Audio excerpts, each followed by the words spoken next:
and today we're going to go over the WereBear that we played a little bit. First, let's start with the skills. So, the 5 skills that we're running are going to be Entangling Roots, Swipe, WereBear, Scorpion, and Ice Thorns. The Scorpion you can change out for any of the other pets, but we're only running one. So you could run the Sabertooth, you could run the bear, you could run the wolf, or you can run the Scorpion as we are. The bear is probably a better choice, but we just wanted to try out the Scorpion's survivability, and it actually did really well. It survived really well all the way up to 275 with us on our push. Only had to revive it a handful of times. Obviously, keeping it in the roots area to be healed is best. So, going over our entangling roots first. 2 super important things that you want on this. Since this is a WereBear build, you don't really care about the minions, but you are using it to heal them. But first comes you.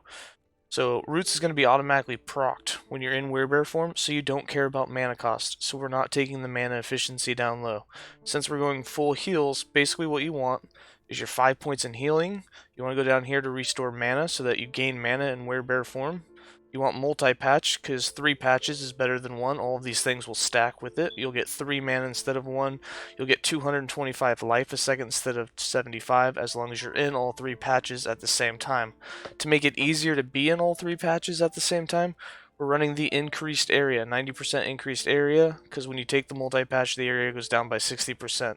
Having these patches this big gives it a huge area.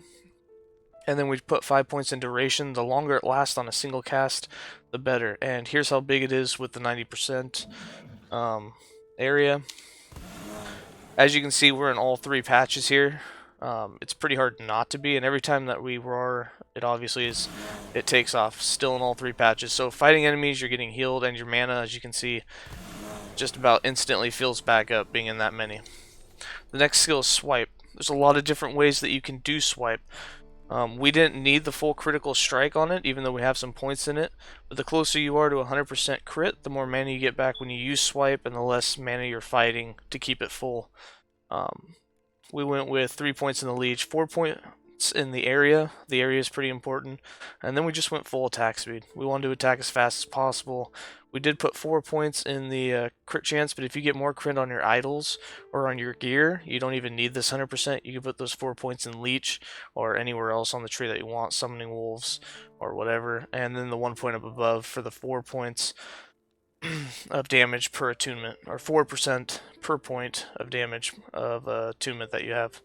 And since you stack a lot of attunement, it's pretty much the best knot on this tree for damage. Then we have the WereBear skill itself. This skill tree can be a little bit tricky. One of the most important things that you're going to need is this 300% mana efficiency nod down here. This one you have to be careful with. So you need the 300%. That makes everything cost just basically nothing. At the same time, you have no health regen, so you're depending on roots to heal you and a little bit of leech life to keep your HP full. If you get hit lethally and your health falls below 30% life, it will throw you back into human form. That's the dangerous part. You have to be on the lookout for that because you're like, oh, I didn't die. But if you did go below 30%, you're not in WereBear, and if you don't notice that right off the bat, you're very likely to die very quickly because you have to wait for that 18.5-second cooldown to get back into WereBear. With that being said, obviously the 4 points in the critical strike chance and damage every time you charge, and your mana refunded whenever swipe critically strikes. That way you get your mana back on every swipe when you get to 100% crit. And then most importantly is you want this casting entangling roots every time that you are. Now this increases the mana cost by 15. As you can see, our cost is only 5 right now, and that's because of the 300% mana efficiency. So you can have roots cast every 3.7 seconds, and it lasts for 6 seconds. So you can actually be in up to 6 patches of roots at the same time. That's a lot of healing, especially when each one is healing you for 75 each on top of your healing effectiveness, and we'll get into that in a minute. But we're getting well over 1,000 life a second when we're being healed by it. 2 things to know about this tree. Up here in the armor and protections and this mana efficiency, currently they're snapshotted skills. So unfortunately, you actually don't get the benefits from this unless you get out of WereBear and go back in. So you could put into this and you won't notice your armor and protections actually go up. Same with if you're already in WereBear and you click on this mana efficiency one, it actually doesn't take effect till you leave WereBear and go back into it. That being said, once you're in WereBear, you can actually take the points out of these and put it into something that's not skill shotted, like this increased melee damage or Ice Thorns being cast. But once you get knocked out of WereBear form, then you'd have to re-level the skill and put those points back to get it again. So it can be a little tricky, but if you don't plan on dying in the arena, then you would save a lot of, you'd get more damage output from being able to do that and be able to use some nods you otherwise wouldn't be able to. Then we have the Scorpion, which is the one we're running. The Bear is just as viable. We have the Scorpion running with maximum size and area of attacks, and then we just kind of messed around. We had it casting Ice Thorns for us, and we have it pulling enemies in and a chance to freeze really well. Last skill is Ice Thorns. Ice Thorns we have proccing when we get hit. Since you can't use any of these skills in WereBear, it has its own skills. We have it proccing when you get hit. There's a 40% chance, and then every time it procs, it's making a shield around us for extra duration and extra shield, and it auto recasts 40% of the time. So you're getting as much shield as possible for armor and cold protection. Moving on to the items. You can pretty much do any 4 idols that you want. We did idols that had critical strike chance just to get to that 100% crit as fast as possible.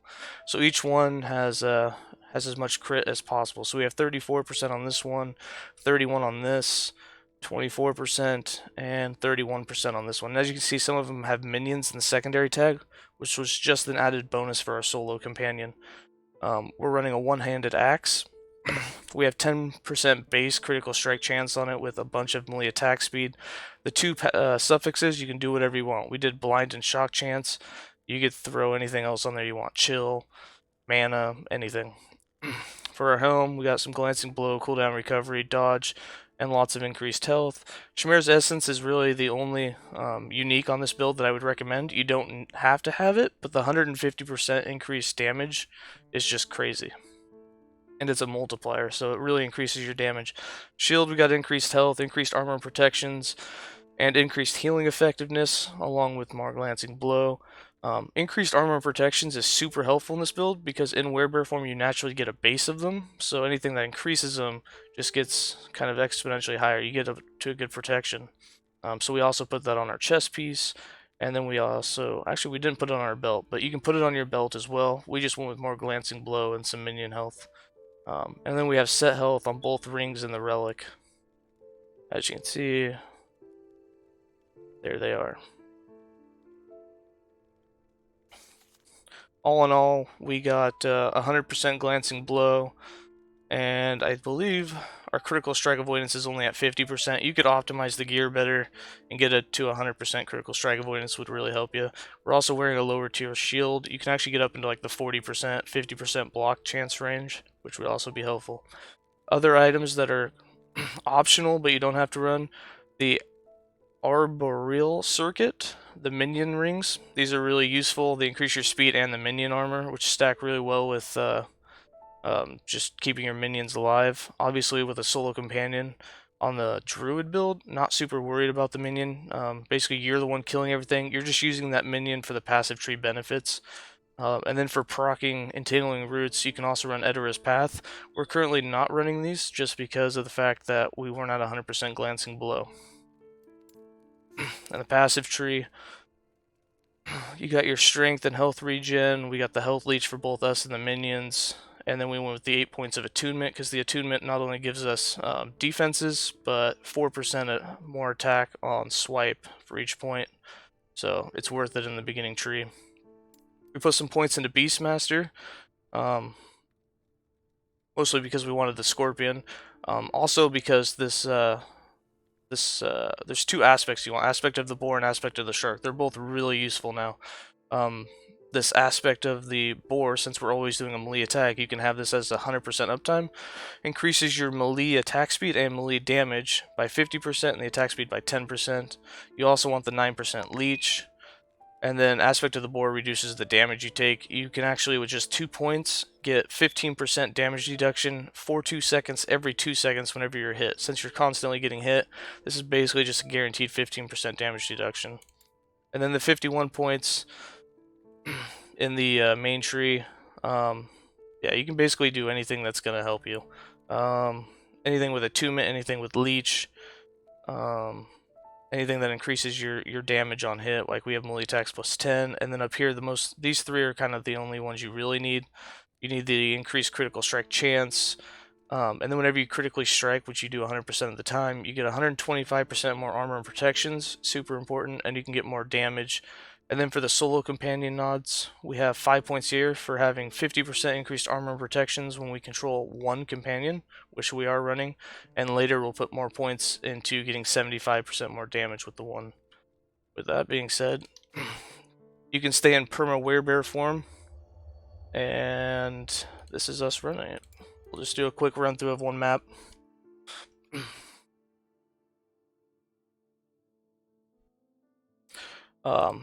I like to keybind the RAR, so it's always going. I will also keybind Ravage.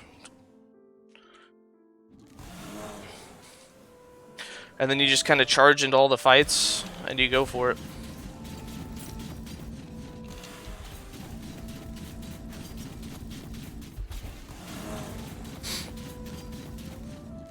Also, I forgot to summon the Scorpion before we went into WereBear, but you want to summon the Scorpion and have the Scorpion with you, and everything will be all good.